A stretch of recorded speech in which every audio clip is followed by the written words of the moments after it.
WhatsApp YouTube र आज चाहिँ म आफ्नो भोइस कसरी डिप बनाउने भनेर 3टा सिम्पल स्टेपमा भन्नु गइरहेको छु है त।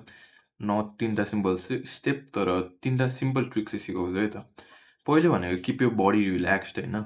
किप योर बडी रिल्याक्स्ड अनि ब्रिथ थ्रु योर डायफ्राम त्यो भनेको चाहिँ के?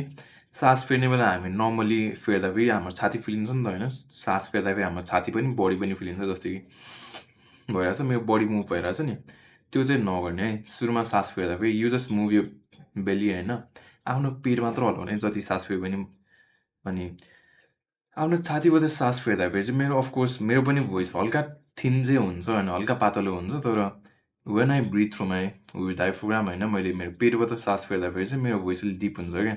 यो चाहिँ प्र्याक्टिस गर्नु होला। Don't breathe through your body होइन। आफूले सास फेर्ने बेला चाहिँ आफ्नो छाती नफुल्याउनु न त आफ्नो सोल्डर्स अनि छाती चाहिँ एकदमै रिल्याक्स राख्नु अनि when you breathing make sure to move just यो बेली है। आफ्नो पेट मात्र हल्लाउने, आफ्नो पेट मात्र फुल्याउने अनि भित्र ल्याउने कि आफ्नो यो सोल्डरहरू भयो चेस्टहरू भयो किप इट रिल्याक्स्ड अनि त्यति भएपछि तिम्रो भोइस नर्मली भन्दा चाहिँ अझ 1-2 स्टेप चाहिँ डिप जान्छ है। That's the first step. अनि अर्को स्टेप भनेको चाहिँ स्पिक स्लोवर। अब अफकोर्स म आफै चाँडो बोलिरहेको छु तर इट माइट बी आइरोनिक होइन, it might be really ironic किनकि म आफै पनि अहिले हतार हतार बोलिरहेको छु। That's because I am nervous. तर अर्को सिम्पल स्टेप भनेको चाहिँ स्पिक स्लोवर होइन। आफूले ढिलो बोलेको बेला चाहिँ के हुन्छ भन्दाखेरि तिम्रो त्यो भाइब्रेसन्सहरू तिम्रो भोकल कोडहरू they get to vibrate for longer के अनि त्यस्तो हुँदाखेरि चाहिँ you get a more deeper voice होइन। अनि आफूले बोलेको पनि ठ्याक्क त्यो चेस्टबाट भाइब्रेसन आउँछ क्या।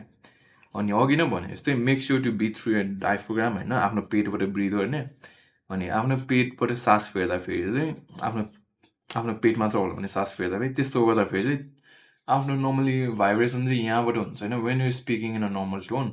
अनि आफूले जति जति डिप बोल्यो त्यति तल जाँदै गर्छ क्या। अनि वेन यु अनि आफ्नो छातीमा चाहिँ जब फिल हुन्छ नि त्यो भाइब्रेसन त्यति भने चाहिँ द्याट्स यो म्याक्सिमम् लिमिट के। त्योभन्दा मुनि चाहिँ अब तिमी डिप बोल्न सक्दैनौ होइन।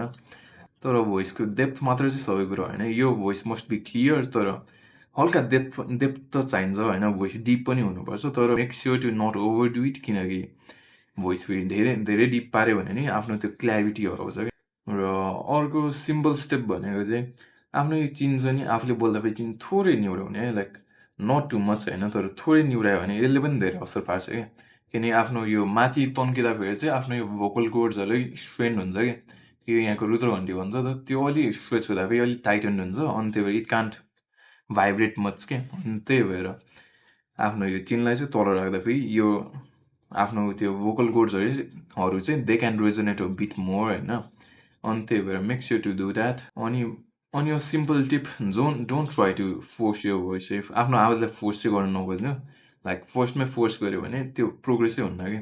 त्यही भएर what you need to do होइन बिस्तारै बिस्तारै आफूले प्र्याक्टिस गर्नुपर्ने कुराहरू के एउटा भनेको डायफ्राम ब्रिदिङ होइन। त्यो भनेको चाहिँ आफ्नो पेटबाट सास फेर्नु थाल्ने, आफ्नो ज्यानलाई चाहिँ नहल्लाउने कि सास फेर्दाखेरि। अनि when you breathe through your stomach होइन पेटबाट सास फेर्दाखेरि चाहिँ मेक स्योर टु रिल्याक्स यो है सोल्डरलाई रिल्याक्स गर्ने अनि आफ्नो चेस्टलाई रिल्याक्स गर्ने है त।